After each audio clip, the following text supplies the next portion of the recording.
Ridicule is man's most potent weapon. There is no defense. It is almost impossible to counterattack ridicule. Also, it infuriates the opposition, who then react to your advantage. Saul Alinsky, Rules for Radicals. Tensions were growing in 18th century France. The population had exploded from 18 million people to 26 million people. The economy was suffering due to massive government debt. Paris had over 600,000 people living in the city, and up to 1/3 of them were unemployed or had inconsistent work. We have other examples in history. When men are bored, they become dissatisfied. When men have no good purpose, they find a purpose, sometimes evil. The French farmers had been failing to grow enough food to feed the swelling population. Coupled with prolonged periods of drought, then periods of flooding, led to poor harvests. John Adams once visited France and noted the following. The country is a heap of ashes.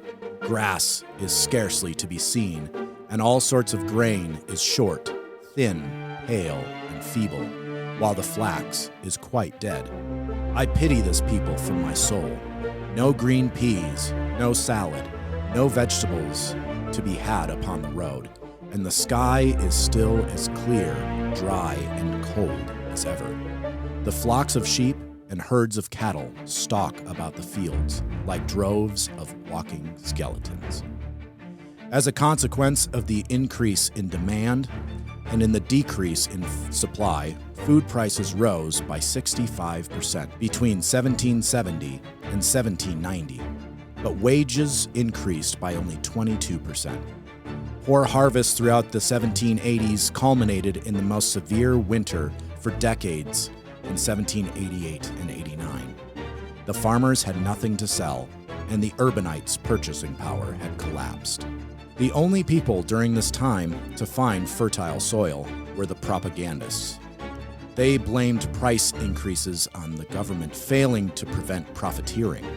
There were more pamphlets circulating the sins of the aristocracy than there were loaves of bread to eat.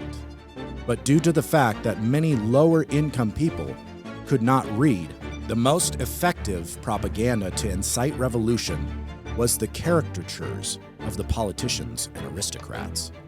These revolutionaries promised the people liberty, equality, and fraternity, a utopian paradise. But what the people of France received is now known as the Reign of Terror, with the bloody execution or murder of 40,000 French people. People want to believe their problems are caused by an organization or people that are forcing them to live in pain, poverty, or misery. They make promises that the lives of the people would be so much better without this oppressor class. They promise liberty, equality, and fraternity in the French Revolution. In our time, according to the propaganda, the oppressors are white supremacy, white privilege, and Christian nationalism. Without them, the people could experience diversity, equality, and inclusion. The King's Hall podcast exists to make self-ruled men who rule well and win the world. Our aim in this season is to develop a vision for the new Christendom, plans to build a lasting Christian order. And as we've taken up this project, there have been various shanty towns on our job sites that needed to be knocked over, a lot of evangelical nonsense, as we've discussed earlier in the season, as well as various green groves and high places of various gods occupying the job site, the place where we intend to build this cathedral of the new Christendom. We build this cathedral like Nehemiah and his men rebuilt the walls of Jerusalem with a sword in one hand and a trowel in the other, because this is not just a building project. I hope you don't think that what we're talking about is just building things. No, this is also warfare. It's building with the sword in hand, because this is a war, not just a building project. Some of the tactics of the enemy are obvious. You see the frontal assault of Darwinism as an obvious example. It's plain to see that Darwinism just is an attack on Christianity. But some of the tactics are less obvious, some of the tactics that we will have to be aware of and fight against, to play good defense against. One such attack is the subject of today's episode. The attack on, to use their terminology, what we might call whiteness. the attack on white people, on Europeanness, on Western civilization, on old dead Christian white men, whatever you want to call it. And our proposition in today's episode is that this war on whiteness is actually an asymmetrical attack on Christianity. To put it another way, if the world didn't hate Christianity, it wouldn't be so busy right now hating white people and the civilization built in the Western world by largely white people groups. So here's where we're heading in the episode. First, we're going to give you some examples of what we mean by the war on whiteness and some of the historical roots of this and what it looks like today. Then we'll look at specifically some of the prongs of this asymmetrical warfare, this attack, and work through how we ought to think about them and respond. And then finally, since the King's Hall, gentlemen, is a bastion of winsomeness and nuance, we're going to close with a few things we're not saying, just to head off some of the obvious ways that our rhetoric and topic might be misunderstood, including by those who insist on intentionally misunderstanding and even weaponizing these things against us. So, I mean, first, welcome to the King's Hall, gentlemen. I completely forgot to introduce you. I'm Brian Sauvé. I'm joined here by some white Christian men. Yeah, Eric Kahn here. And first of all, Brian, how dare you? And second of all, that we're talking about whiteness? Excuse me? Is this the How to Get Canceled episode? We're trying to win friends and influence people. This must be a Mott and Bailey fallacy, right? Of course. We're just saying something really offensive and then going to retreat. And then we're going to retreat. What we mean is not that. All we mean is that they're in Christ. There's no barbarian, Scythian, slave free, but Christ is all in. What did you call that? The Mott and Bailey? Mott and Bailey fallacy. Mott and Bailey. Okay, so mine's not a fallacy, but it's a principle. I say something offensive, and then I triple down. What's that called? The only thing I talk about is the Jews. That's the Eric Kahn strategy. EricKahn.com. Yeah. Always like a jackhammer. I literally see you, Eric. Like, people actually email me frequently about Eric. They're like... And when Brian doesn't respond, they email me. They're like, I'm mad at Eric. And I'm like, okay, you know I'm not Eric, right? And they're like, yeah, I'm mad at Eric, and he's not listening to me. I was hoping you could go kick him in the shin for me, and then I don't. It's frequently asking you to put me under church discipline. Generally, that is the for email. something that we're like, oh, no, actually, he's right. And I don't think you went far enough. Let me explain. You're wrong, and further offend you. So, that said... And I'm Dan Gentlemen. Burkholder, by the way. Yeah, Dan Burkholder. I mean, goes without... A man who needs no introduction. Really, actually, I do. Nobody knows who we I all am, need and an it's introduction. The Nordic, bald, yes, very white Dan Burkholder. Yes, that's right. Speaking of whiteness, Eric had been watching this television series that included some Danes, and he was like, the enemies, the Danes. Well, actually, they kind of look like you. I'm like, well, thank you, but thanks. I mean, like a fatter... Were they desk version of a Dane? Were they bad Danes or were they good Danes? Were they great Danes? I mean, what kind of Danes are we talking about here? Dude, the setup, that is gold. You're welcome. All right. Anyway, all right. Here at the King's Hall, not only winsomeness and nuance, smooth transitions. What are we talking about here? What are some examples? Walk me. I know, Dan, you wrote this cold open on the French Revolution with some tie-ins to our topic here, showing this in another context. Can you walk us through that a little bit more? Yeah, this tactic that we're talking about is really, I said in the French Revolution there were propagandaists, and they're running this. It's a more subtle attack. It's like a flanking maneuver, instead of a direct attack. And these plays are being run constantly. So in the French Revolution, you obviously had people that had problems. They were hungry. They had this view of the Marie Antoinette, who the thing is with history, you actually don't know what's true. That's true. But, that's true. I mean, she was like eccentric and had some issues probably. Yeah. But they definitely painted her in a way where nobody should have liked her. And so I had quoted Saul Alinsky in his Rules for Radicals, where he says that ridicule is man's most potent weapon. There is no defense. Yeah. It is impossible to counterattack ridicule. And so this play has been run throughout history. You've seen this happen multiple times. Most famously and most well-known is Hitler blaming the Jews for all of the problems of the German people, when in reality it was Why is this funny?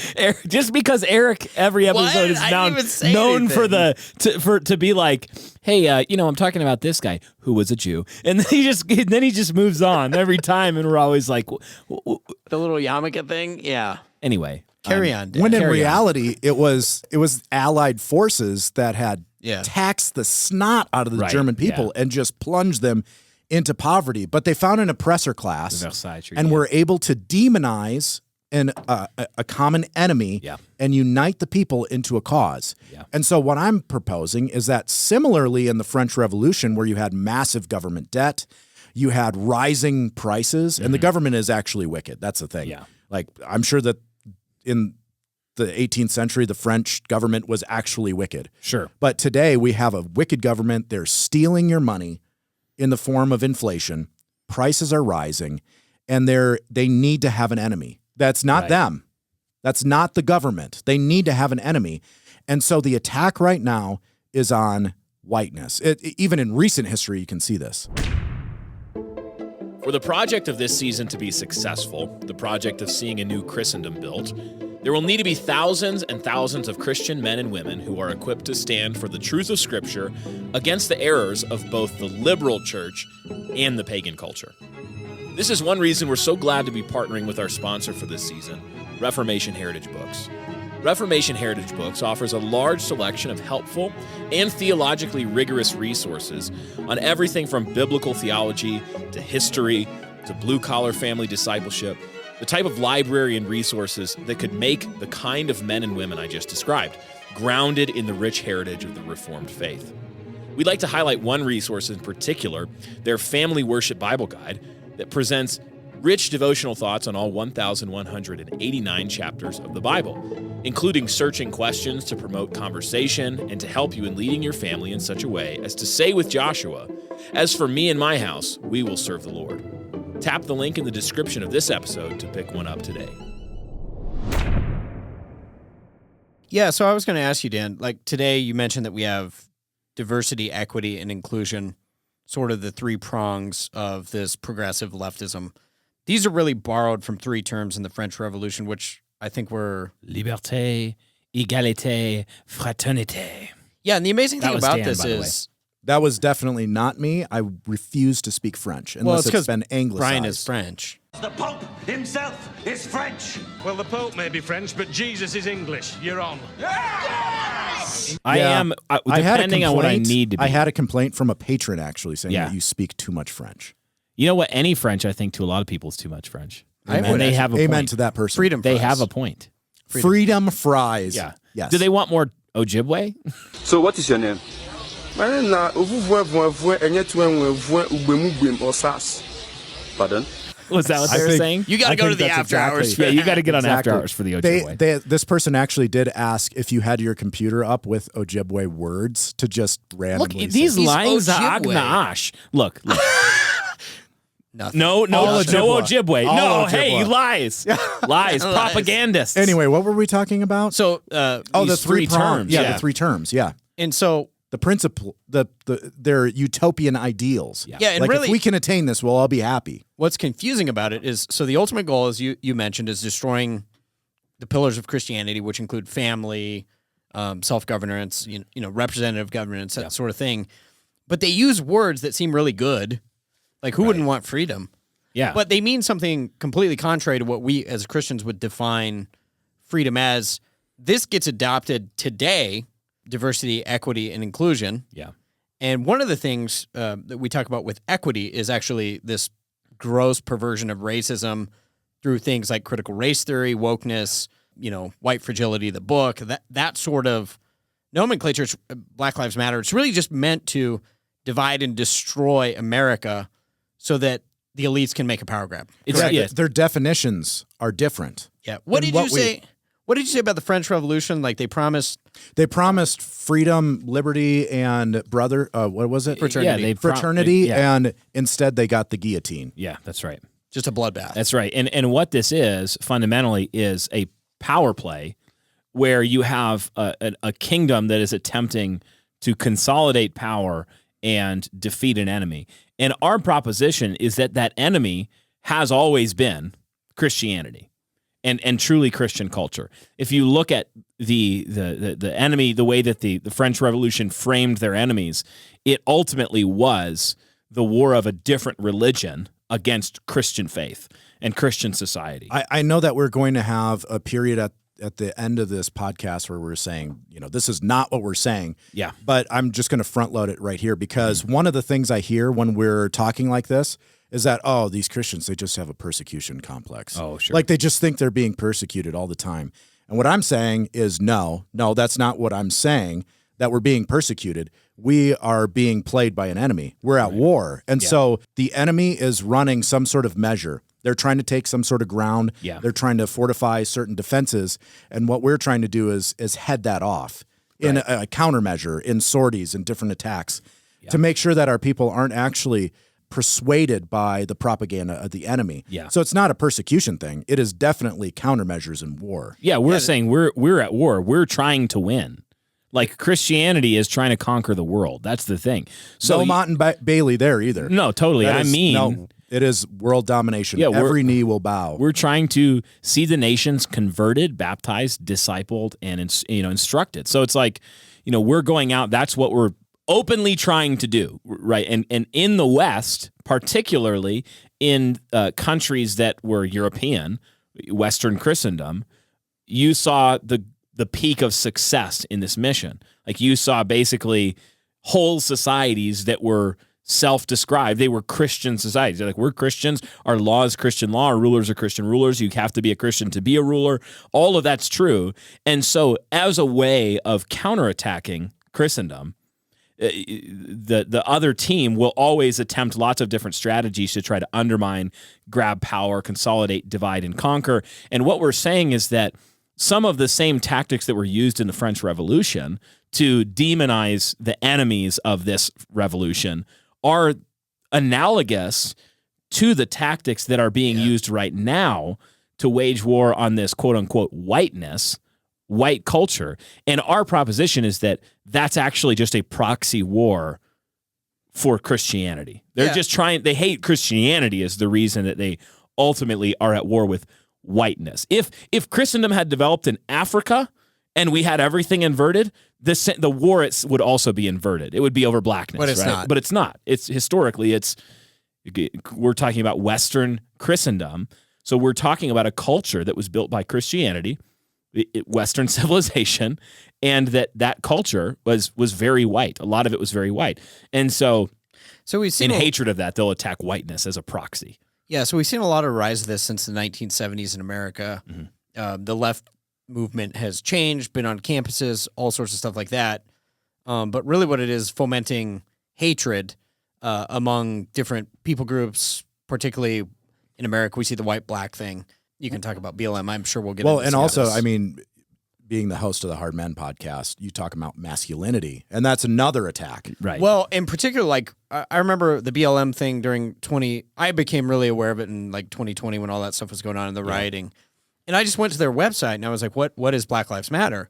And you look on their website and they're like, we're anti-patriarchy, anti-nuclear family, basically anti-Christendom. Like pro-socialism. They refer to each other pro-trans, as comrades. So clearly they're a Marxist organization that is trying to divide the country. They're really not, they don't give a rip about black people. Yeah, at the end of the day. And that shows because all the money that was given to them was to buy nice houses and mansions in wealthy neighborhoods. The other thing I want to tie all this to is like we've described what we think, what they're going after, which is Christendom, but who is it? And this is where a lot of times we can sound, this is the tinfoil hat conspiracy theory stuff. Yeah. But I remember Joe Boot talking about this on the Ezra Institute podcast. Yeah. And he said, listen, the global elite that are trying to force this globalist agenda, he said, it's not conspiracy theory. They've like Klaus Schwab, he's literally come out and said, this is what we're trying to do. It's like on a web, like they publish it on their blog. It's on YouTube. Yeah. And then if you quote it, they're like conspiracy theory. But what we're saying is, no, there's literal pot-bellied goblin demons. They'll stab your daughter with a knife at the mall. Okay. Anyway, keep going. I'm sorry. That's for all you guys that like the humor of the podcast. Yeah. Actually, Ray auto-tune that. auto-tune that. He's just going to cut it out and put the actual song in. Probably. Yeah, So don't do that. We Keep actually, it. I don't know if you guys would agree, but I actually agree there's this global homo regime, this Babelic Yeah, absolutely. whoever's behind it, pushing Satan and the demons for the death of Christendom. Here's what it is. It's the hatred of everything that God positively establishes as good. They call good evil and evil good and light dark and dark light. So they will take every aspect, every pillar of a Christian society, and they will promote the inversion of each pillar. So they'll say, like to your point about BLM, they'll say instead of nuclear families with a man and a woman in covenant forever, for life, not forever, for life, having children naturally, not being barren intentionally and raising them, they'll say no, trannies and gay birth orgies control with monkeypox and gay monkeypox orgies and we're all for that. They'll just this is how they develop their strategy. They just look at the Bible and then they say not that. And that's the whole, and it's so obvious that that's the agenda that you pretty much can't, I think it's indisputable that all of these things are just proxy war against Christianity. Well, and a lot of that, I think, and we'll probably get into this, is that when you have a righteous person, you've probably seen this, if you're a Christian in an unbelieving family, your family members will often say, I feel like you're judging me. I feel essentially like they're condemned. And it's because righteousness naturally condemns unrighteousness. Yeah. People Light feel reveals under darkness. judgment. What's that? Yeah, light reveals the darkness. Well, think Exactly. about what is said So- in 1 John, right? Why did Cain kill Abel? Because his brother's deeds were righteous, and so he hated him. Well, even Jesus in John says that they hated the light because it revealed their unrighteous deeds. Yeah. They came in, the light came on, and they were like, oh, we're having a gay orgy here in this dark room, and we know it's bad. And the light revealed it. So go away, light. Not like let's repent and stop having our sinful ways. Instead, they just say, we hate that, put it out, kill it, shoot it, shoot the light bulb out. Like kids trying to graffiti the neighborhood Walmart, shooting out street lights. Like it's the same instinct.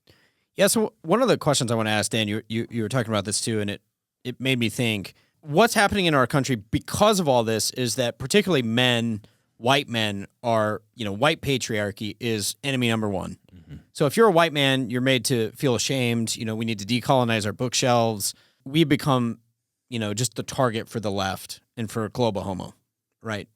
Mm-hmm. White, Christian, masculine men.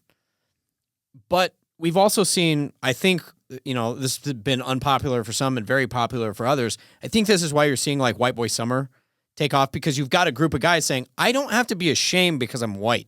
Right. There's nothing inherently sinful about being white. And I don't know if this is the right time, but I want to play this clip. Yeah, let me hear it. This is this would be the opposite. Was this from my sermon on Sunday? I think it was. Okay. Yeah, Let's hear what you had to say. Go ahead and play it. Whiteness has caused blindness of heart. Whiteness has caused blindness of heart. I actually, Was the that thing you? is, I plagiarize all my sermons from Matt Chandler. So Eric Yes. pushed the soundboard button while wearing pit vipers. I just want you all to know that. He actually did. So let's talk about some examples where we see this in society, this actual hatred. So because we're saying like that this is happening, but just this is a good example of a sermon clip where you are made to feel like a racist well, he's saying being white for is sinful. being white. Like the status of being a white person makes you guilty of this sin, blindness of heart. Right. So I mean, these are some examples of when we say that there is, a war on whiteness. What we mean is these kind of things. Like you are disallowed from loving your people and place and heritage. You're called names for doing that. Like if you just said, we talked about this a few episodes in passing at least, but if you just said, look, I am Norwegian. I'm not Norwegian, so I am. Dan's Norwegian. I'm Norwegian. And if Dan was like, I love IKEA. Is that Norwegian? That's Swedish. Swedish, close Same enough. difference. I'm just kidding. We actually have some Swedish listeners. They were in church in Utah on Sunday, passing Big through. fan of the Swedes, even though I made fun of them on an after hours hey, once. the Swedes actually are great. I'm actually partly Swedish as well. I'm just kind of like a mixture of Yeah. Hey, and also Scandinavian shout countries. out Peter Forsberg, Hall of Famer, greatest hockey player of all time, Wow, Colorado Swedish. Avalanche. Hey, I wanted to talk to him about it, but I didn't get the chance. the Swedes also, they did outlaw homeschooling though. So I mean, that's Okay, real that's bad. gay. But if Dan just said, I love this cultural heritage I have. I love Wisconsin. And, Cheap furniture, yeah, and Swedish meatballs. I just love cinnamon rolls. And the Swedish people right now are like, IKEA is not our culture. Please stop. They're like going to Alex Jones rant against the King's Hall right now. And we deserve it. If you said that as a white person, for example, if you got up and you just, so at Weber State, like last summer, or I think it was 2020, I might have shared this on the King's Hall already, but someone put up some signs, and they were like, literally, they wrote the words on a Word document and printed it, and they taped them Probably up Comic Sans. around in the Weber State campus that said, this is all it said. They said, it's okay to be white. That was the sentence. There were news articles about this. The campus police were deployed. Probably like pitchforks. The campus issued a statement on it. No. In Utah, by the way. Yes. Utah, where it's like 99.3% white Mormons. Like they were up in arms. They were vowing retribution against whoever did this if they could catch them. Guys, all they put up was, it's okay to be white. If they had put up a sign that said, like, being black is awesome, or like blackness is awesome, or the campus would have like actually paid for the signs. Like they would have gotten a graphic designer to help. They probably have done that. So it just shows you that there is an asymmetry here about whether you're allowed to love your culture. This is because of the intersectionality. So, right, black people and persons of color, so Latinos, whatever, they're seen as the most oppressed. And so literally in this matrix, like we've redefined sin, humanity, fall, redemption, creation. Yeah. And the thing is, like a black person can't sin. We joke with one of the guys in our church who's Latino. Like he'll say, well, I'm brown. I can't sin. Like that's the joke. But that's really actually what's being taught. Meanwhile, if you're white, you just need to walk around in shame all the time. Yeah. I actually thought about for the show make whiteness great again. Not just okay, but it's fine. It's great. People should be proud of their culture. Yeah, to be clear would mean being Christian. The goal is shame and guilt because those people are easy to manipulate. We talk about this with pornography. Yeah. Pornography use makes guilty people. Men know they're guilty. Yeah. That they're dirty and what they do is disgusting. And so they're easy to control and to manipulate. That's a similar play that's being run with like mansplaining. You're not allowed to have an opinion. Wait, mansplaining, it's short. It's putting two words together, and ladies, what it means is man-explaining. So it's like if there's something that a woman might not understand, right. You're doing it right like now. how to, let's just say, change the oil on your car. Things a woman probably wouldn't understand. The man would explain it to the woman, and some people have called this in a derogatory way, believe it or not. So yeah, mansplaining. So they're doing the same thing with white voices. Yeah. Essentially, you cannot have an opinion if you're white. You should actually be guilty because of the sins of your fathers. Yeah. Because you can't actually understand certain people. You don't even have the mind for it. It doesn't even compute. Well, think about, you have like Spotify. I've seen it on Amazon Prime, places like this. During certain months or times of the year, celebrate brown voices, celebrate black voices. But then you say, can you imagine if we had celebrate white voices month? Or if we had a white history month? Yeah. I mean, in the South, that's like every month. But that's what they're proud of their culture. That's great, but... I think what you're getting down to is there's a double standard. Yes. For example, if at St. Brendan's Classical Christian Academy, stbrendan's.academy for more information and enrollment and to donate.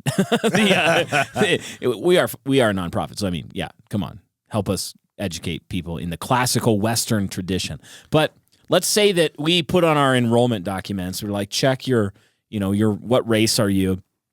And then if you were... white, we gave you preferential enrollment.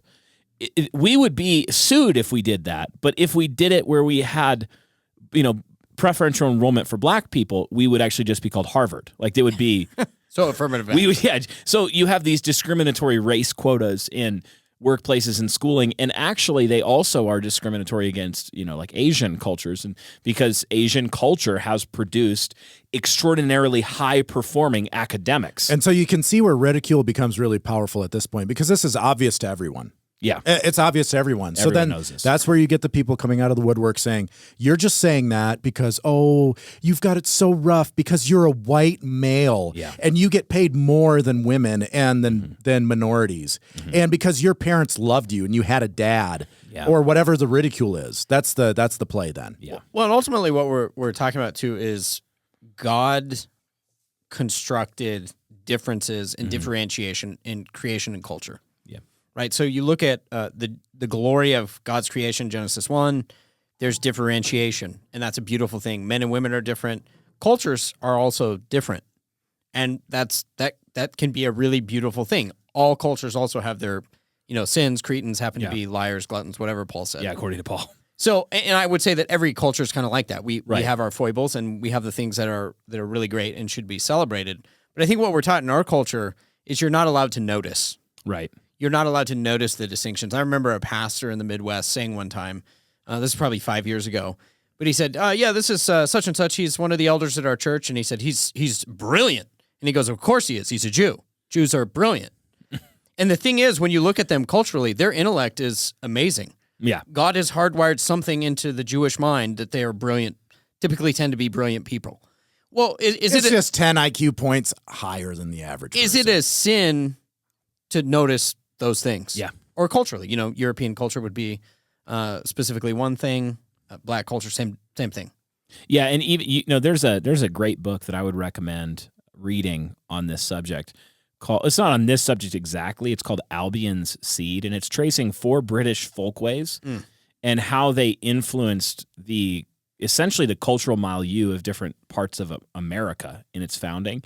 And it was fascinating to see the way that these British cultures, in like Scots border culture, there were Virginia Anglican culture was shaped by different parts than Presbyterian, New England. And so they trace it, and it just shows like cultures develop around their values. The place that they're in shapes the culture. The history will shape the culture. You'll see things like hardship and natural disaster will shape a culture. All of these different things go into shape a culture. And because we're Christians, we're objectivists. Like we believe that there's an actual measuring rod by which you can measure a culture and say, well, in this place, in this place, in this place, it's doing really well. But in this area, it's really falling short. And cultures tend to fall short and excel in similar directions, which, to your point, Eric, is why Paul could tell Titus, who's about to go on a church planting expedition on this 100-mile-long island named Crete in the Mediterranean, he says, Cretans, one of their poets has said, Cretans are always liars, gluttons, and evil beasts. And he spoke rightly.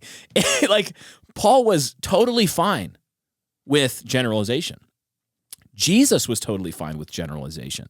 He looked at the Pharisees and he said, or the whole generation at his coming, and he said, you brood of vipers. He called them a faithful and adulterous generation. And yet there were actually his own followers were from that generation too.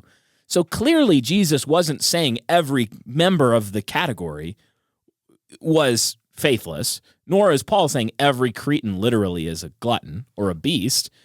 There is such thing as trend analysis, pattern recognition. There's such thing as cultural generalization that is biblically permissible according to the Lord and his apostles. And in our culture, you can tell in which direction the ideological war is running by which places you're not allowed to notice those patterns. Yeah, I was even thinking about, you look at like the humor that came out of the 70s, 70s, 80s. I mean, some of it is still around today if you go to like a Dave Chappelle, Bill Burr maybe, but it used to be that we would joke about ethnic differences all the time. Yeah. And it wasn't like offensive, but I think what's happened culturally is that we've been trained to take offense at everything. Yeah.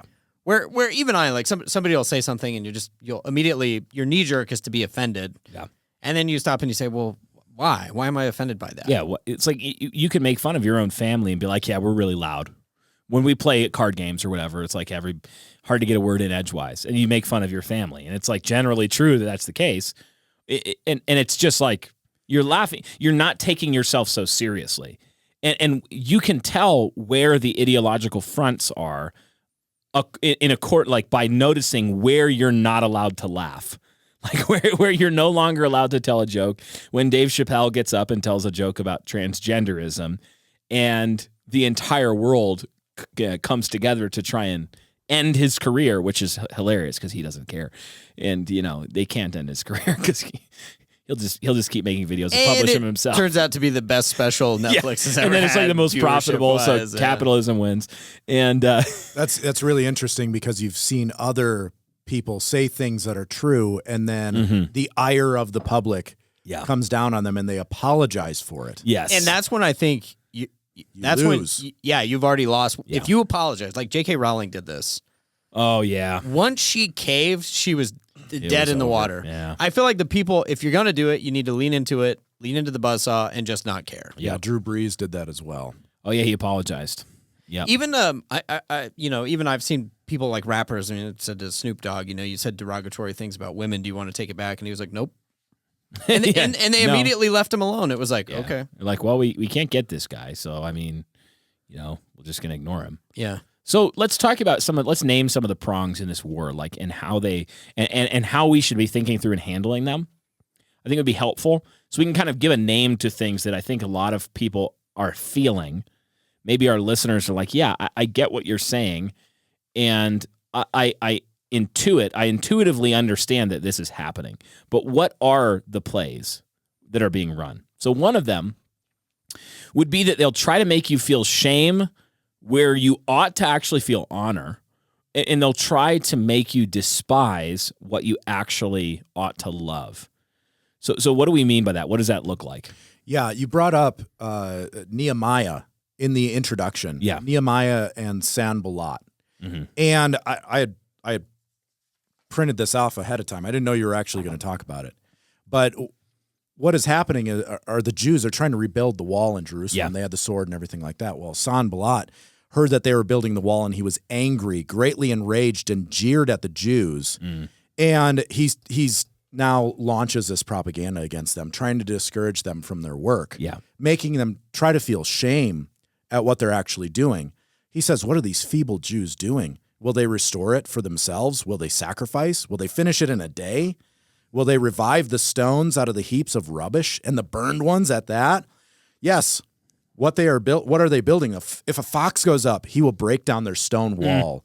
And so they're trying to launch this like propaganda manipulation tactic. You're trying to actually build something. Yes. You're trying to be a good father. You're trying to be a good provider. You're trying to be a good husband. Yep. You're trying to be a good Christian man, a churchman.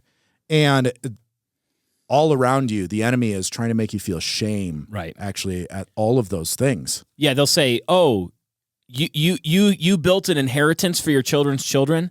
It's because of your privilege. Yeah, your privilege. It's because of your privilege. And you know where you got that privilege? You stole it. It's from the backs of slaves. You stole it from, and regardless of the fact that your family immigrated in 1937 from Norway, or that I had and had ancestors nothing to that do with it. fought for the Union. Yeah, like Dan is a Yank. I mean, in his ancestry, much pretty to much my so. chagrin. Yeah, he's a Anyway. Yank. So wow, okay, we'll nuance that later. He's like, no, but you know what I'm Both saying. sides were bad. They'll say. You ought to be, like, when somebody says you have white privilege, you ought to say, yes, and I hope my children have even more of it. You ought to say, white privilege? Yeah, this is, what you're talking about is the glorious inheritance of Western Christendom.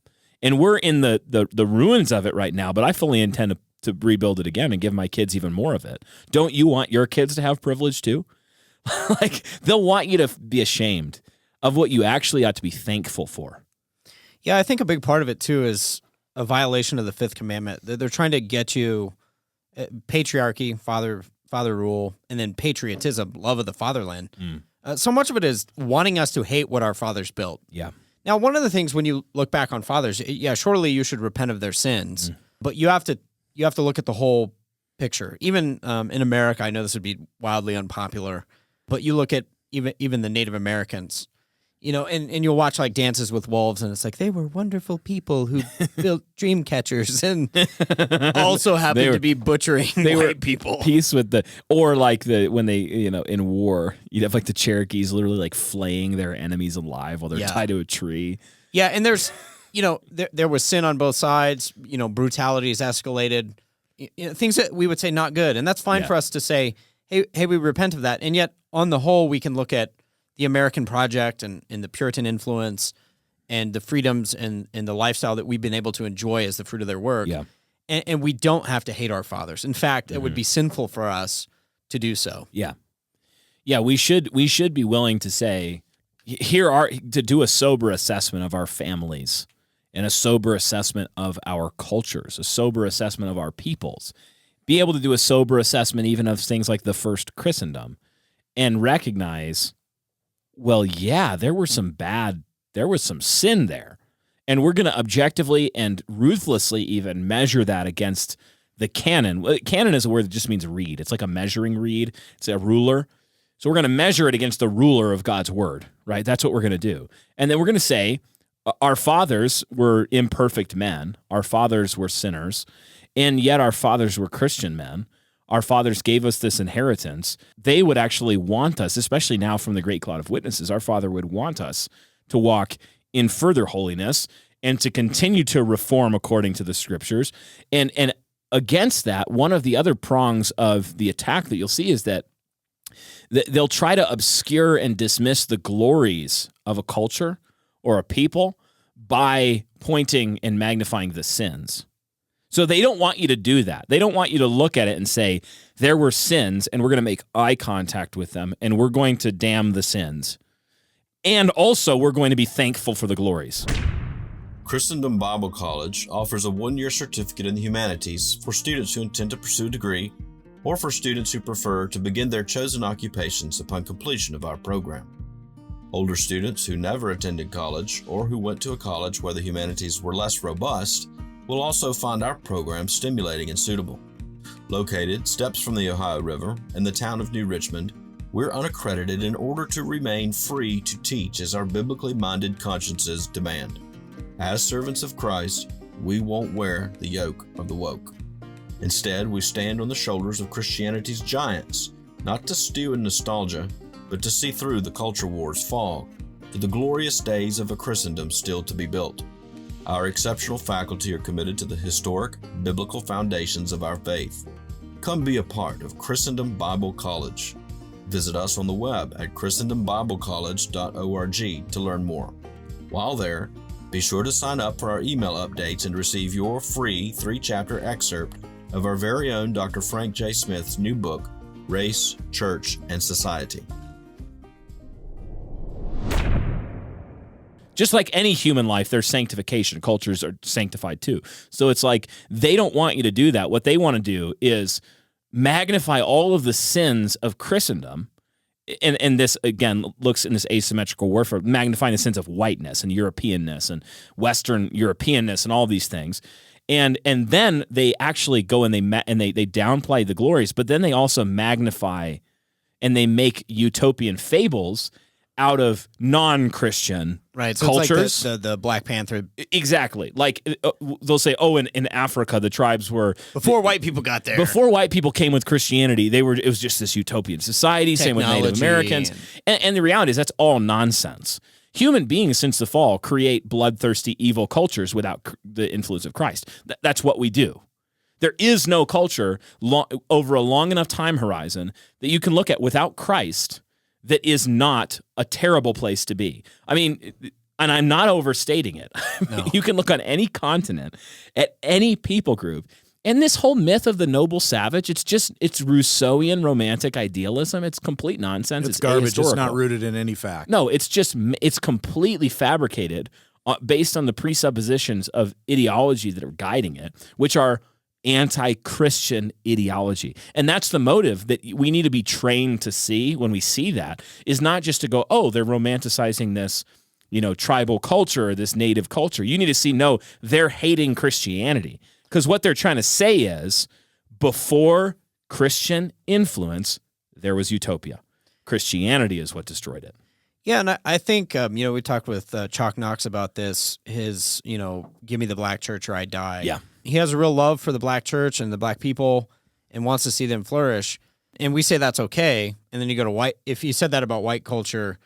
If Eric's profile said, give me the white church or I die. Yeah, it would be problematic in our culture. Twitter would probably ban you, I think. People would freak out about that. But the other point I would make about this, for say like for Chalk, if he really is, and I believe he is, going to do great things for the black church, he's got to be able to look at it realistically and say, here's the good things and here's the bad things. Yeah. Whitewashing, that people would be offended at that term. If you were whitewashing the black church, meaning, if you're looking at it and it's all rosy. Yeah. Or if it's all negative, well, you're probably not going to be able to help them. Right. So you've got to look at the full picture. I think Vodi Bakum has even said this, after the George Floyd thing, they were like, when are you going to talk about police brutality against black people? And he said, well, I would probably address fatherless black homes first because that's significantly greater problem. Right. And they don't, culturally, we don't want to hear that. Well, Vodi's not actually black if he says that. Yeah, he's not a true black, and he's not the right black voice to He's listen actually to. just a puppet of whiteness. Right. You see how they run this play, and it's actually disgusting. They say He's a house slave. Yeah, they say Uncle these Tom. absolutely offensive things because what they're saying is unless you agree with us, you're not actually black. Well, like Biden said that. I've actually did say you don't that. vote for me, you ain't black. I've actually heard What a from gaffe machine. Yeah, like former seminary student friends. Like one guy told me, he said, I'm sick and tired of white Christians using like Walter Williams and Thomas Sowell and people like this.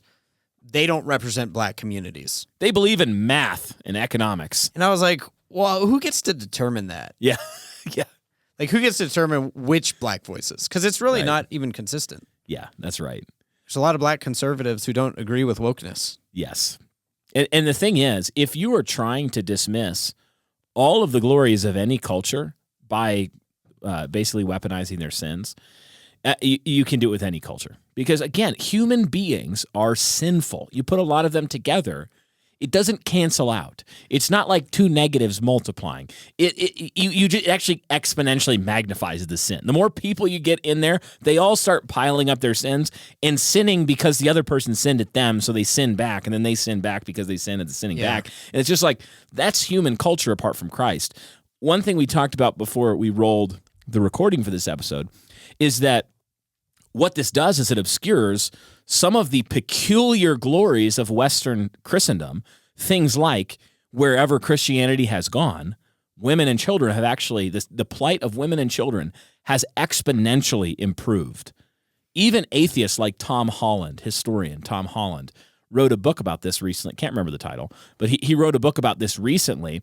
Again, atheist, not a Christian. And he was like, yeah, the reason that women and children are culturally valued today is because of Christianity.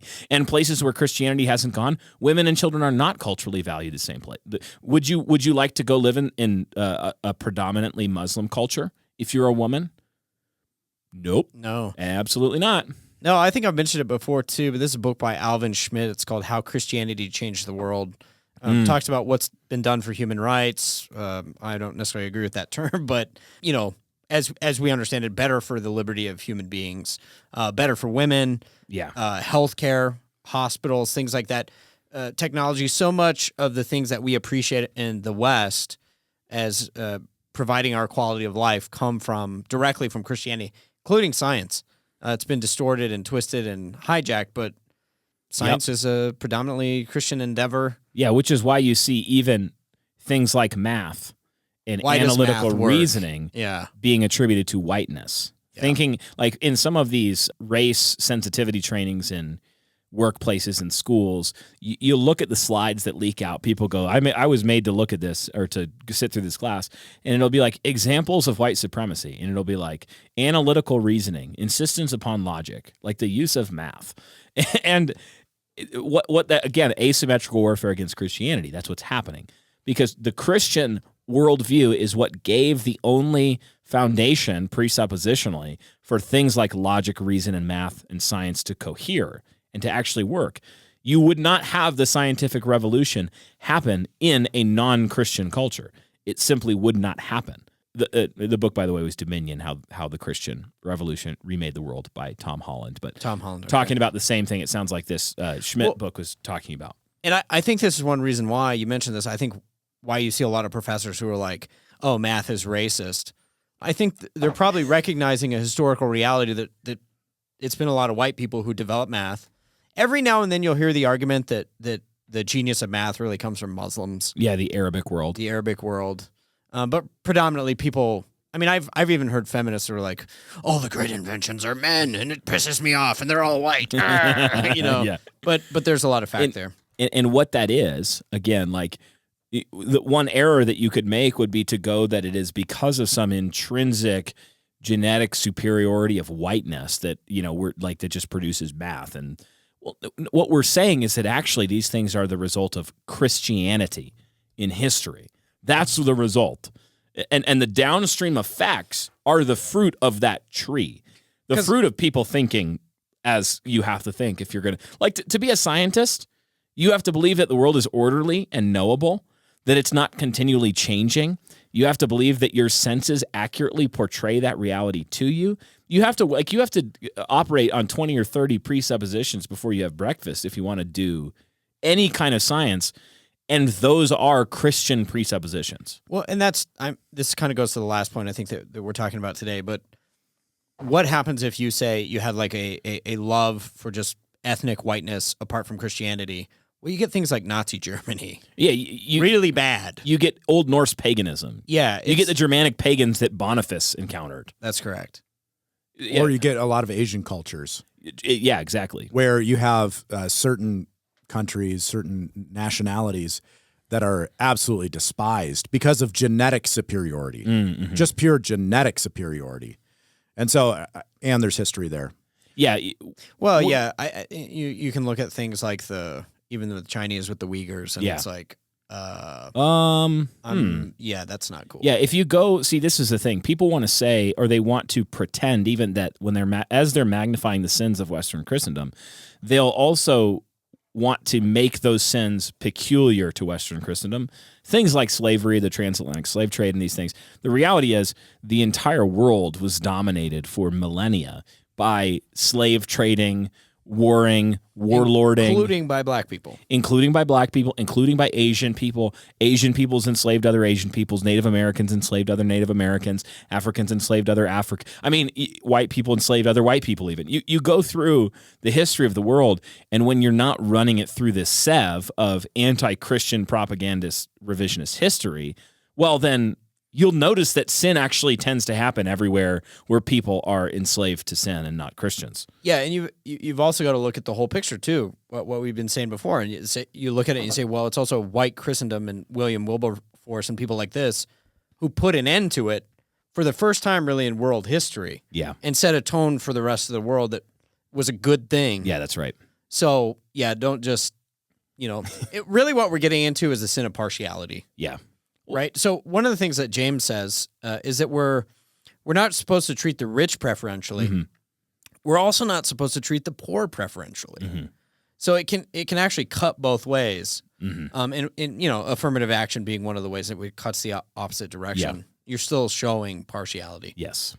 Yeah, absolutely. And I think just to add on to the effectiveness of this move by the enemy, the different ways that it looks, because I think we all, most Christians, your average normie conservative Christian that goes to a Bible believing, gospel preaching church, they see, CNN or some pink haired chick on Twitter or something like that, just absolutely blasting Christianity or some of the foundations of Christianity. That's easy to shrug off, right? Yeah. This is much more subtle than that, though. Yeah. And one of the most effective tactics in the French Revolution was art. Art and entertainment. Well, right? And the rise of pornography. And yes. So you have more subtlety in these attacks on the foundations of Christianity.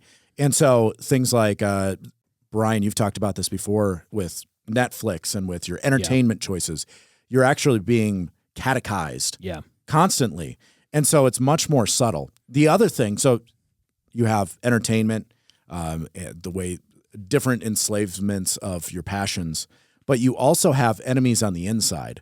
Because one of the cold opens we almost used was about a traitor, about Benedict Arnold. Because another effective tactic that the enemy is using right now are Christian voices, specifically Christian voices that are attacking the people that are supposed to be in the barracks with them, that are supposed to be seeing his kingdom come and his will be done on earth as it is in heaven. And they're trying to discourage and lead people astray. Well, and I think that's what hurts so much, Dan. I think it's one thing when you have just a Marxist professor who's attacking Christianity. Yeah, that's obvious. But I'm an atheist. I hate God. He doesn't exist or whatever. The ones that have really sucked are like David French, who's is or was a PCA elder.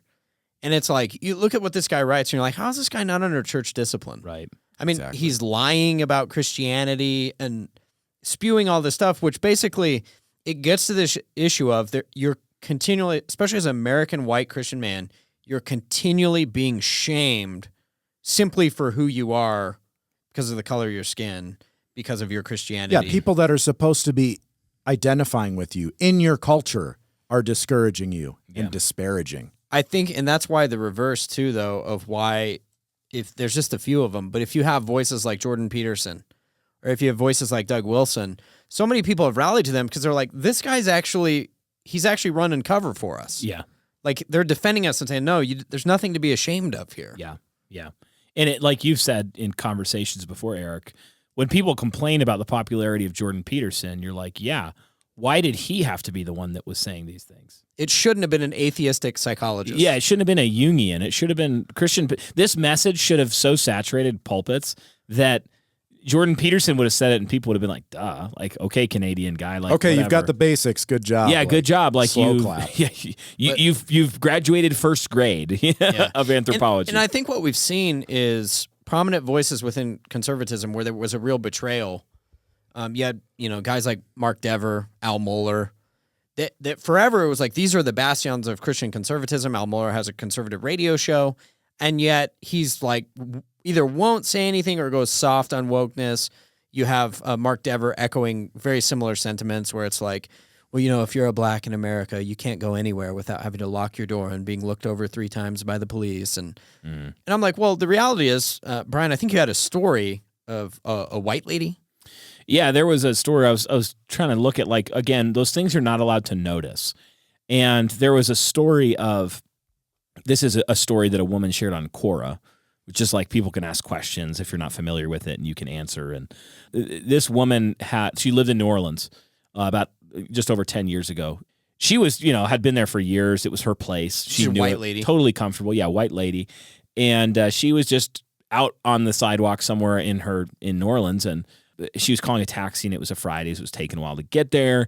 She's kind of sitting there, shuffling her feet on the phone. They're not answering because it's busy. And she hears a car pull up behind her, and the people are laughing in the car, and she kind of glances over. It's three black men, and she's like, yeah, it's New Orleans, whatever. She's totally comfortable. Again, not like locking her door, not like, oh no, they're not the non-whites. Like, that's not what she's doing. And so she turns back, and then the next thing she knows is she hears this just thwump, and just feels this blow to her head, falls to the ground, turns around, sees that there's one of these men has a pipe, and they just start just brutally beating her. And they're brutally beating her. She's bleeding everywhere, and they're making racial remarks about her being white. And look at this white girl leaking, like bleeding. And someone nearby opened up a shop window and said, "Hey, get out! Like, cops are on their way. Leave her alone." They get back in the car. They drive away, and the police get there, and they told her and she's out of it. She had ended up with traumatic brain injury, could have died.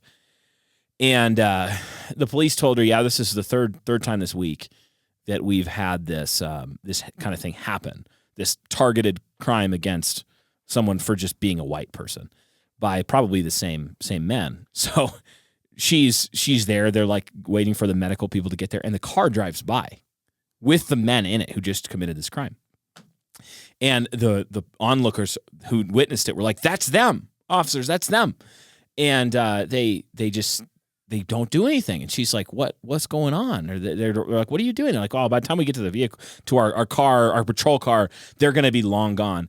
And hardly investigated it, just didn't pursue it.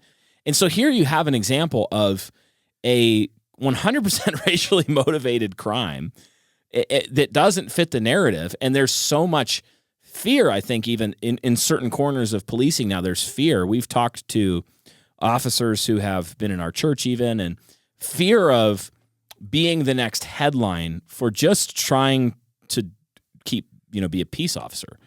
And we have our own, I mean, there are issues of justice in U.S. policing, and there are areas where if we were a truly Christian society and we were measuring our laws against a biblical standard, that our laws would be different. We'd be asking police to enforce fewer things. It'd be a different. Right. So we're not saying that, we're not going full thin blue line here and that kind of thing at all. But Well, and they've actually done research on this. So we were talking about it before the Yeah. show. Washington Post, you can look these up.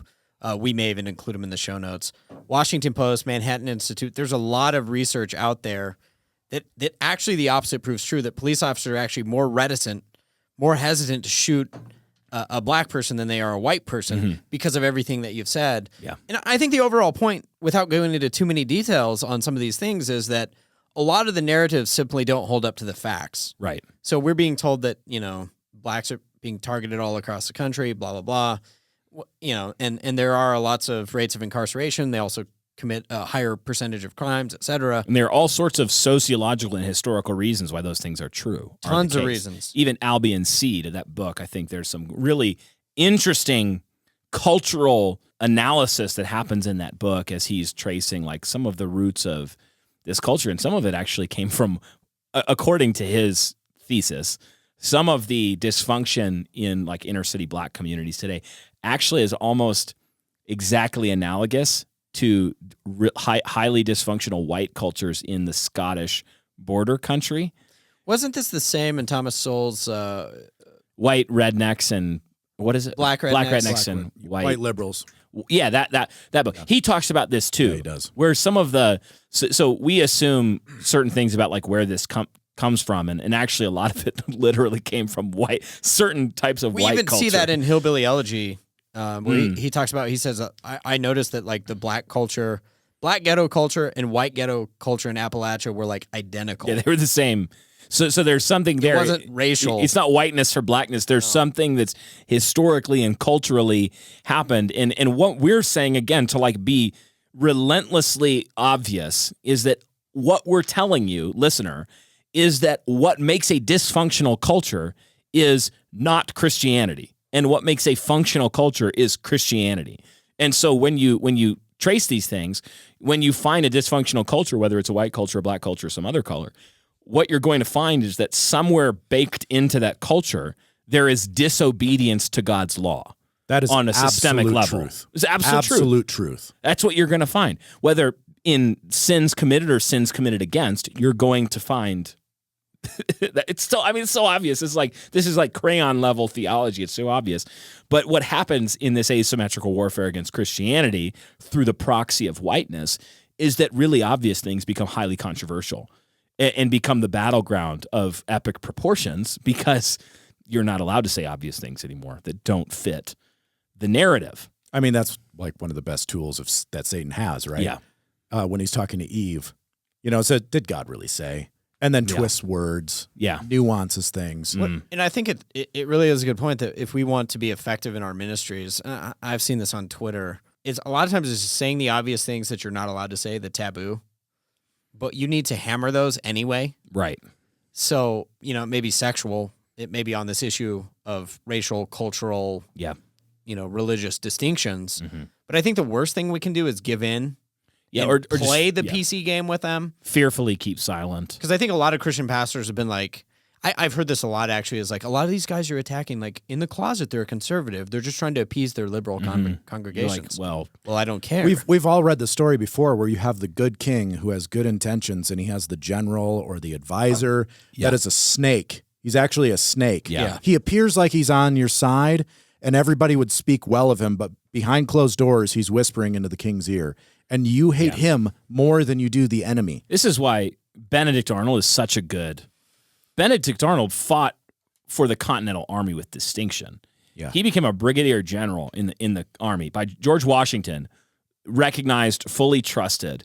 Benedict Arnold then schemes to surrender an entire army to the British forces. He ultimately gets found out. It's a great story.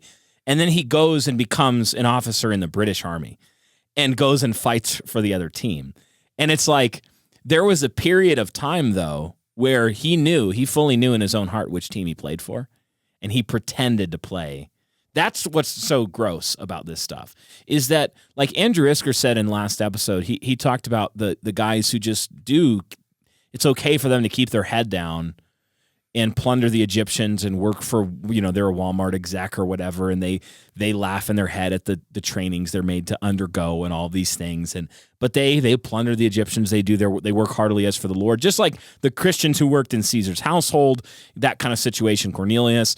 But what you absolutely cannot have are leaders who are charged with the public teaching of truth and the keeping of doctrine, who are remaining silent on these things, because it's when leaders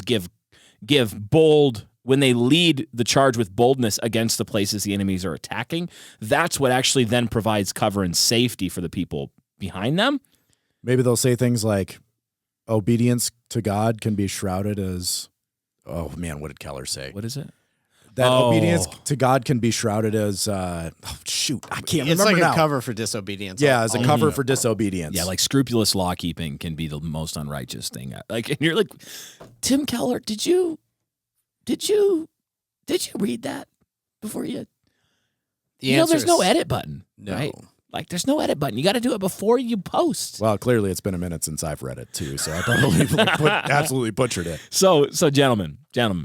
Let's bring it to our last sort of leg of this discussion, and I think I want to add one other little point here because I think it'd be helpful. So, what are we not saying? And then also, I would say, what are we telling people to do? Like, okay, this is the fact. This is the case that there's this asymmetrical war, proxy war being waged against Christianity through whiteness as a war on whiteness. So, what should we do? What are we not saying? And what should we do? Your thoughts?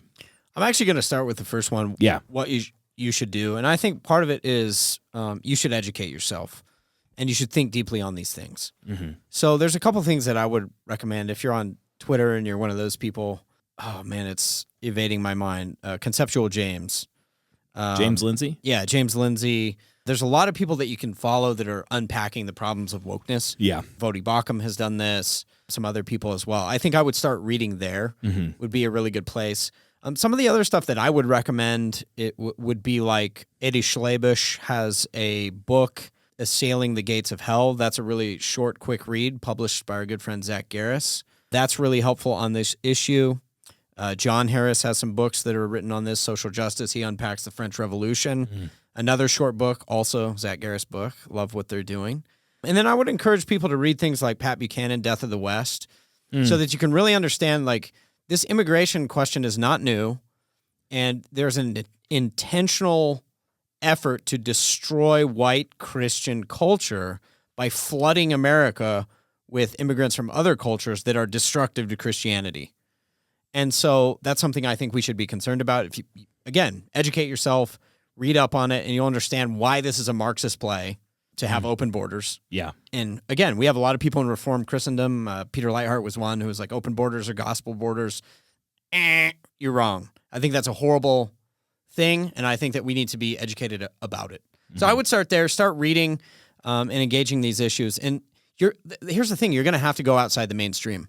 Yeah. Because if you Google, like... Right, like I tried to do. Yeah, you start Googling stuff, it's like, well, Google is obviously filtering. I Googled just like, what are some examples of anti-white rhetoric or anti-white legally sanctioned activity? And the first, like, I kid you not, like 10 pages of results were all like, every article had the same title. It was like, the myth of reverse racism, which is number one.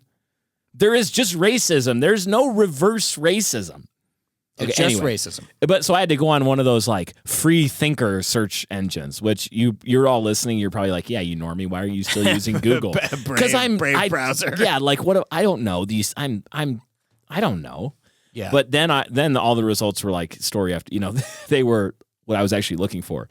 But yeah. Anyway, Good story. good story.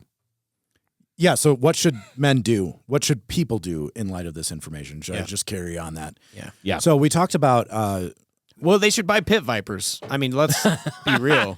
So one of the things that we talked And about make a was wipe with breaking the some of fifth commandment, which is to honor your father and mother. Mm-hmm. And the thing that they want you to feel shame for with your privilege, with your heritage, with the benefits of Christianity, with having a father, having fathers, is to feel shame at that, and what you should do instead is honor that. Honor the heck out of it. Yeah. Your fathers carried on the tradition of the faith, even not directly. Like maybe your dad wasn't a Christian, Maybe your grandpa wasn't a Christian, but somewhere along the line, you have been the beneficiary of your forefathers who fought for the faith, who defended doctrine, who stood on the shoulders of their fathers. So stand on their shoulders with pride, and they will tell you to knock you down a notch, like a proud nail on a deck. They will try to hammer you down into place using shame, because you do actually have privilege, because you are an adopted son and daughter of the King of Kings and a co-heir with Christ, and they will hate you for it. This isn't a surprise. This is, again, should be in the basics category of Christianity. Jesus said, if they hated me, how much are they going to hate you? They're going to hate you even worse. They're going to hate you. They're going to hate you. And so honor the heck out of your father and mother. Stand on their shoulders. Carry on the privilege. One of the things, again, when you look at stories, some of the best heroes are like, I'm going to take this land for my descendants. I want my son to possess this land. I want to improve this farmland for my son. I want to leave them an inheritance. I want to secure this land for them. You know, those are the types of things that we look at stories and our hearts burn in our chests. And the people around you are going to say that you should be ashamed of that. You should have, how dare you? Don't you know what your forefathers did? Don't you know the stuff that culture, the sins that they wallowed in? Exactly. So, and you should look at that and say, yes, and I repent of that. I don't walk in those sins. I do not walk in those sins. And thank God that they were the men that they were, or else I wouldn't be here today. And stand on their shoulders. Take it. And I would say along those same lines, one practical way that we do this, because when we talk about our forefathers, again, some of us had terrible families. Some of you are like, you're not white. some of your listeners, some of our listeners, we're talking about the glories of Christian culture. So what you should do is not let them scare you off of the riches of Christendom by with this. Stop reading old dead white people. Yeah, they were Germans and Italians. Read all the old dead white people. Read the greatest works of Christendom. Read the greatest works of the Reformation. Those are your inheritance. Those are the works of your forefathers, that they've stored up these treasures of wisdom and knowledge, meditating on the scriptures and on the world and seeing things and penetrating mysteries, and they've left these things for you. And the world would love nothing more than to keep you from your inheritance by making you despise the men who wrote them. So love them even more. Love the classical tradition. Love the classical tradition of this Christian world that grew out of the Hellenized world, that grew out of the Greek and Roman soil, essentially, in God's wisdom, who planted it there in the first century in the soil of Rome and in Greek civilization. That was on purpose, where there was Latin spoken and there was Greek spoken. And so we should also be taking hold of these great works of the classical and Christian tradition and loving them, insisting on loving them even more. So start classical Christian schools. Read the works of classical Christian literature. Read the works of theology from the fathers and from the Protestant reformers, and don't let them drive you off of your inheritance and try to peddle to you some kind of woke, Gnostic, CRT peddling lady pastor today, or a regime pastor who's been purchased, who's bought and paid for by the opposition, some Benedict Cumberstud or whatever, Benedict Arnold, Cumbersnatch. I'm sorry. I'm going to try not to make Benedict Cumberbatch jokes now, like I was all morning as we were trying to write the cold open. Really obnoxious. But, Bender Snoot Cumbersnud, read the great works. Like, a lot of Christians today are ignorant of their inheritance. And I would say, if you want to get into it too, one of the ways I got into it, read Anthony Esselin on Western Civilization, Out of the Ashes. He helps cultivate a love and an awareness of these works and why they matter for us. Esselin's politically incorrect guide to Western Civilization. Gold. So he has so many good ones. In fact, if anybody knows Mr. Esselin, we need to get him on the show. So Eric knows him. So. I know. I'm actually talking to Eric right now because I've lined up several interviews recently. Media. That's only halfway counts. I tweeted at Anthony Esselin, but is he a friend on Facebook? Because that's different than a follower on Twitter. Anyway, continue. Yeah. Friend. Anyway, on Facebook. we're not. Friend. He only follows like 6 people. I check every day just to see if he's followed me back because I am a fanboy. Anyway, yes. And so what are we not saying here? Like, again, because the King's Hall podcast is a place of winsome nuance. No, but because some of this time, people will weaponize this kind of conversation. Again, proving our point, they'll try to weaponize it against us. So we're not saying that there is no such thing as the sin of ethnic partiality, and especially that there is no such thing as a white person who commits the sin of ethnic partiality. I thought you were just going to end right there. There is no such thing as a white person. No, it's like seriously. You get good platforms like Gab is a great platform because it actually does privilege Christian speech and promotes free speech. I think the rule is if it's not illegal, they don't delete it.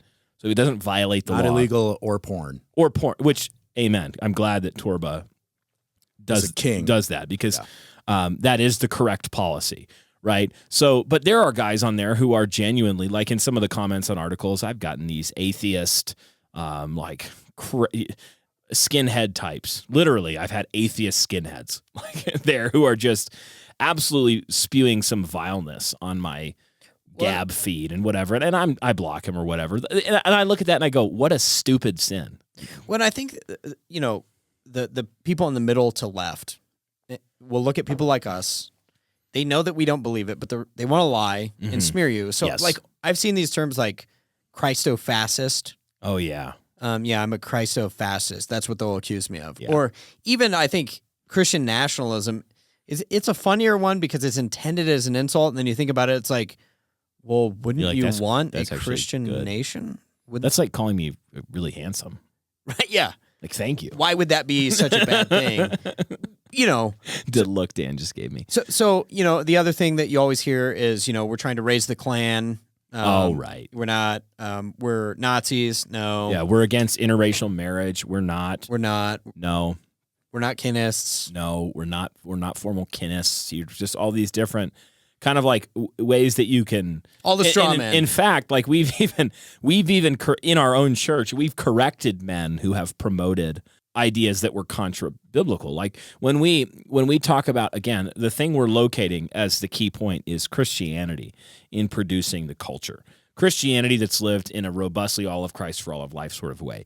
That's what we're saying. And as a historical fact and a feature of the story God wrote, that took root, again, in this classical world and grew in its greatest zenith of influence in Western civilization and produced Western civilization. Yeah, and so we rejoice when we love the gospel goes out into every tribe, nation, and tongue, and people repent. I want to see like the most glorious Ghanan and Rwandan and Mexican Christian culture. I want to see that. I want to see homeboy Noah Alvarenga not have to make white boy summer memes anymore because he's redeemed Mexico for Christ. And he can now make Mexican boys summer memes. Like that's my goal, Noah. Like, that's what I'm trying to see happen, man. But he's married to a white girl, so you gotta give him cut him some slack. He's one of the funnier people. But I think the other thing about that is it's fine to prefer your culture. Yeah. I delight in the fact that my sons look like me. That's beautiful. I mean, it's cool to see your image in your kids. Nothing wrong with a lot of those natural things. It's perfectly okay to say, as a single man, like, I'm attracted to this woman, and part of what attracts me to her is that she looks like my family. She's from my culture. And I don't mean that in like she's my little cousin type of way. But, that's a different kind of white culture. We got West Virginia. Yeah, we got West Virginia. Man, I love West Virginia. You people are great. Despite what Eric just said, I just want you to know that you're the best. West Virginia actually is legit. The it's all relative. I would West Virginia. Beautiful. Isn't our boy Thomas down there now? Yeah. Yeah, just, man, and he got like, I want to say they gave him like couple thousand acres for like $15 and like it came with a plug of tobacco. That might be. I think the tobacco part. They gave him a gun, a was, plug of tobacco, a fifth of Jack, and like 1,000 acres for like $15.93. It was actually just a still. They said, "Don't even worry about it. Just make your own. Yeah, just wait. Yeah, make your own and wait." No, but you're right. It is whatever we were talking about. You're right. Yeah, love your culture, love your people, love your place. Yeah, and it's okay to if you're, my wife's Italian. Love your Italian culture. That's beautiful, That's right. Wonderful. That's right. Eat that pasta. Eat that gnocchi. Eat that I'm just kidding. Italians. They're like, it's a lasagna. I'm sorry. Wow, you just further offend. I know. I've everybody. offended so many cultures today. Equal opportunity. Equal opportunity. Yeah, and we'd love to see. I would say this finally. I'm sorry to interrupt. Yeah, go ahead. No, but I would say, please end it. We need to develop thick skin. That's right. Laugh at the jokes. Yes. It's okay. That's right. Laugh at the jokes. And I do want to say that. I think we've mentioned this. One of the things we're not saying too, again, is like if you were talking about Christless whiteness, Christless white cultures, there are plenty of evil cultures that happen to be white that were pre-Christian. We did mention that. The Germanic pagans. Stalin. They needed Boniface to come in. Yes, Stalin and some of the godless communist Russian. Like all of the obvious things that we might be smeared as saying, we're literally not saying. We're saying the most boringly. The fact that this episode needed to be made is actually kind of ridiculous. We should have, it'd be the equivalent of like cows go moo. Yeah, we're going to do an episode next week on cows We live go in the moo. culture. Yeah. The godless white culture. Yeah. We live in it right now. Yeah, that's right. On the blood of almost 70 million babies. Yep. So I think we've got an example right here. So thanks for listening in, guys, on this episode here. We do want to thank, as always, our sponsors for this season, Reformation Heritage Books, as well as Christendom Bible College. You've heard them plugged here in this show already, and you'll find some links to their stuff in the show notes. We'd encourage you to check those out. We also do want to thank our supporters on patreon.com who help make this show possible week after week, and also have a really fun time with us there on Patreon as we release our weekly after hours show just for them. We're actually about to hit stop on this recording and then hit record again, and we're going to talk about a tweet. Often we talk about a tweet for some reason, but it was a bad tweet, and we're going to talk about it, and it's in our category today. So we talk about all sorts of fun. You know, Dan does lots of and it's Native behind American, a paywall. Behind a paywall. It's behind a paywall, so we feel can say safe. whatever we want. Yeah, Dan does Native American impressions all the time. Definitely. Eric speaks French a lot and sings all the time. I feel like this is his podcast. Wait, now. He's what? just taking over all What? three Oh, parts. I am all of them. And no, it's a great time. And it also helps us continue to make high-quality Christian media, or at least what we think is high-quality Christian media. So we'd love to have you join us there. Again, link in the description, patreon.com/thekingshall, if I'm not mistaken. And until next time, fes sinolente, gentlemen and gentle ladies, make haste slowly, because this is a long project here, but we'll see you next time in King's Hall.